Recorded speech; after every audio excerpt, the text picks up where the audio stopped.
네, 다음 주부터 개정된 부동산 거래 신고법 시행규칙이 시행됩니다. 이를 앞두고 국토교통부가 달라지는 주택 취급자급 조달 계획서의 신고 항목을 공개했는데요.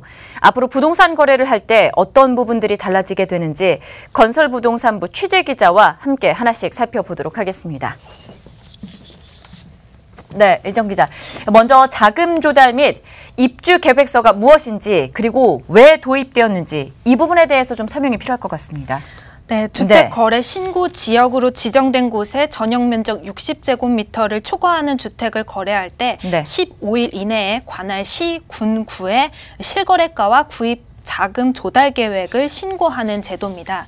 투기 과열지구 내에서 주택 구입 자금 조달 계획을 법으로 강제한 건데 2004년 3월 주택 거래 신고 제도라는 이름으로 처음 도입됐다가 실효성 논란이 제기되면서 지난 2015년 폐지됐습니다.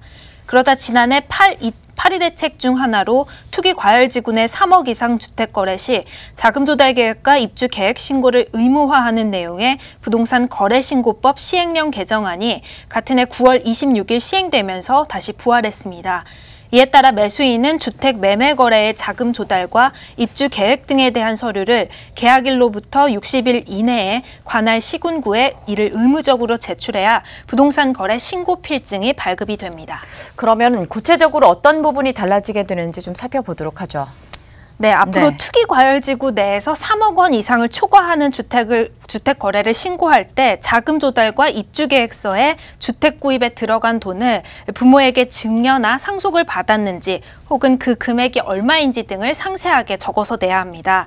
자금 조달 계획서 상의 자금은 자기 자금과 차입금으로 나뉘는데요. 자기 자금 내역에 증여, 상속 항목이 추가됐기 때문입니다.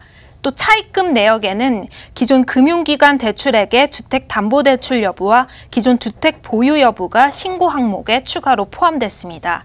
제출 대상은 2017년 9월 26일 계약 체결분부터 적용되고 오는 10일부터 개정된 서식으로 제출해야 합니다. 어떤 서류를 제출해야 되고 어떻게 어디다 제출을 해야 되는지 이 부분도 좀 점검해 보죠. 네, 먼저 거래 당사자 간 직거래하는 경우와 공인중개사에게 위임하는 경우를 나눠서 살펴볼 텐데요. 거래 당사자 간의 직거래하는 경우에는 매수인이 자금 조달 계획서를 작성해서 거래 당사자 중 한 명이 부동산 거래 신고서와 또 자금 조달 계획서를 신고관청에 직접 방문을 해서 내거나 국토부의 부동산 관리 시스템 홈페이지에서 신청을 할 수 있습니다. 또 공인중개사를 통해 거래를 하는 경우에는 공인중개사가 신고서를 작성을 하고 매수인이 자금 조달 계획서를 써서 50일 이내에 공인중개사에게 위임하면 중개사가 신고관청에 제출하면 됩니다. 자금 조달 계획서 이 신고 항목이 구체화된 이유가 있을까요? 네, 아무래도 경제 능력이 없는 이른바 금수저 미성년자가 고가주택을 구입하면서 부모로부터 증여나 상속을 통해 자금을 마련하고도 이를 제대로 신고하지 않는 세금 탈루 같은 불법 행위가 만연하다는 지적이 있었기 때문입니다. 또 기존에는 증여나 상속 같은 경우에는 주택 취득자금 조달 방법이 현금 등 기타 항목으로 되어 있어서 정부가 자금 주처를 확인하는 데에도 한계가 있었습니다. 이번 서식 개정을 통해서 주택 취득자가 증여나 상속 여부를 직접 상세하게 밝히게 되면 이런 부작용은 일부 해소될 것으로 보입니다. 만약에 이를 위반하거나 허위로 신고하게 되면은 처벌을 받게 됩니까? 네, 맞습니다. 부동산 거래 신고 등에 관한 법률 시행령에 따라 처벌을 받게 되는데요. 이 부분은 국토교통부 토지정책과 관계자 이야기 함께 들어보겠습니다.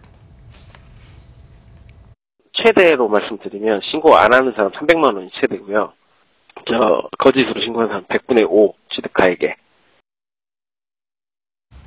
네, 신고 서식은 오늘부터 국토교통부 홈페이지나 부동산 거래관리 시스템 홈페이지에서도 확인할 수 있으니까요. 부동산 거래를 앞두고 계신 분들이라면 한번 불이익을 당하지 않도록 꼼꼼하게 살펴보는 게 좋을 것 같습니다. 네, 이렇게 해서 달라지는 주택 취급자금 조달 계획서의 신고 항목들을 꼼꼼하게 점검해 봤습니다.